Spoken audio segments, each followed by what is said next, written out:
Hello everyone! Magluluto tayo ng gulay na galing sa Nueva Ecija. Ang ating pangunahing sangkap. Eto na!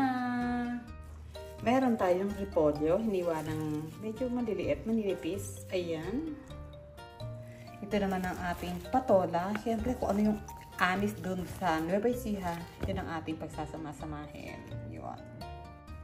Gigisuhin natin sa luya, may bawang, may sibuyas, meron tayong egg na dapat yan, pinirito siya ng pritong manipis para bang noodles. Ang datingan yan. Yan ang ating mga sahog. Sahog na hipon, ito naman yung ulo niya. Kinatas ko na. Siyempre, hindi ako gagamit ng paminta, chili garlic lang. Ayan. So, okay na. Tara, gisa na tayo.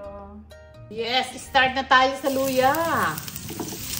Oh, ang bilis lang. Lagyan na natin yung ating napakaraming bawang. Mura sa amin ng bawang. Ayan. Medyo i-brown natin ng konti. Ayan. Hanapin natin ng aroma.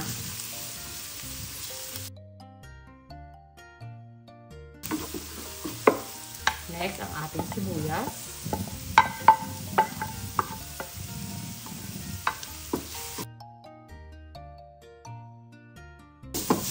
Ang next, siyempre yung ating sahog. Ayan, ang ating napakasarap na hipon. So, hindi na tayo maglalagay ng kamatis. Maglagay na tayo ng asin para may lumasa na doon sa ating manahog.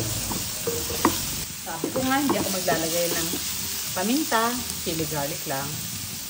So, ayan. Mamaya na tayo magdagdag. Konti-konti lang. Okay na yan. Ayan. So, malasa na siya, di ba? Ayan. Kailangan lutong-luto yung ating, yung ulo, yung sabaw ng ulo. Ayan. So, lutuin lang natin maigi. Ayan. Maiilaw ng ating kalan. Siyang dalota. So, ayan. Antayin natin kumulo. Yan ang nagpapasarap dyan. Yung ulo ng hipon. So, ito, nasa 1/4. Kasi isang kilo yung binili natin, hinatin natin sa 4. So, 1/4 lang. Tipid-tipid lang din. So, ayan ha. 1, 2, 3. Kumukulo na. Isunod natin ang ating sigarilyas. Wow!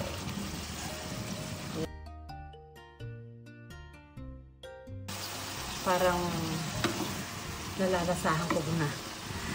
Nalalasahan ko na siya.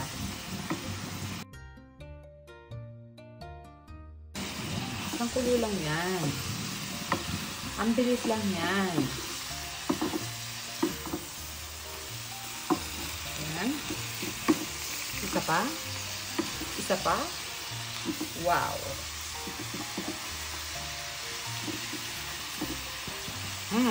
Next. Ilagay na natin sa ibabaw yan.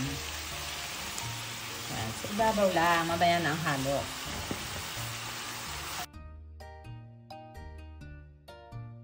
So, lagyan natin ng konting asin. Konting asin. Takpan na natin. Jalajan! 1, 2, 3, go! Yes! Try na natin. Ayan na. Bango, no? Ang bango. Grabe siya. Grabe siya. Wow. So, ayan. May sarili na siyang katas. Kaso, yung anak ko, mahilig sa sabaw. Kaya lalagyan ko pa siya ng konting-konti lang. Pero, titikman muna natin yan siyempre. Tikman na natin yan. Ganyan ako si Tikim para sakto.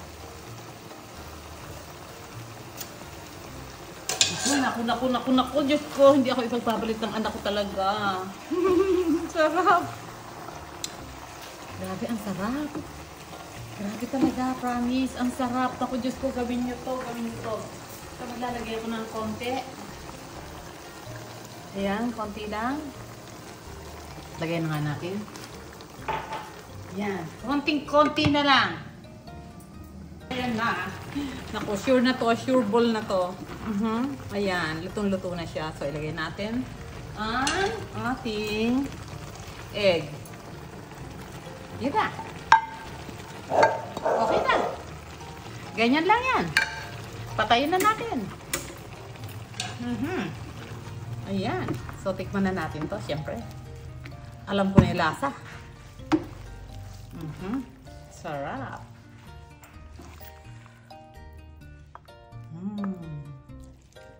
Lagyan natin ng egg. Lagyan natin konting sabaw. So, okay na. Ready na.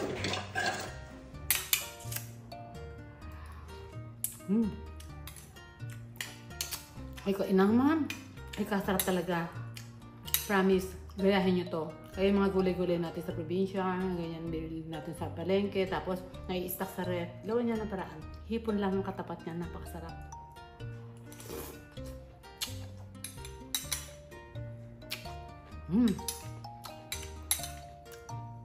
Hindi kayo pagpapalit ng nagmamahal sa inyo. Ay, siyak!